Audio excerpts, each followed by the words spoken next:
Кыдыршевич, силерди бийлик алып келип отургузгандардын сапкачында ошол силер айтып аткан уюшкан кылмыштуу топ турат. Бүгүн силер аларды кидайтып атасыңарбы кандай? Эми күрөш, конечно, албетте жакшы. Күрөшкүлө уюшкан кылмыштуу топ менен. Жазалма түрүндө эмес. Бирок биздин Кыргызстан кичинекей да. Элдин баары билет. Ошол уюшкан кылмыштуу топ сиздин балаңызга конкурент болуп атат бүгүн. Ошон үчүн силерди бийлик алып келгенине карабай бүгүн алар менен күрөш жүргүзүп атасыңар.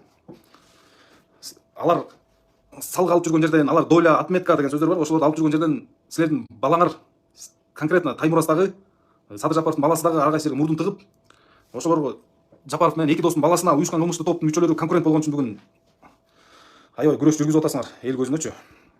Баардыгы ачыкталат болуш керек. Убак сааты келгенде Дөө Чыңгыз деген, Чыңгыз Жумагулов деген жаран кандай, эмне себептен өлгөн, балаңыз кандай каралардан таасир талашып атат, алар отметка алып жүргөн жерге барып мурдун тыгып, ал дагы отметка талашып атканы боюнча элдин баары деле билип калды бүгүнчү.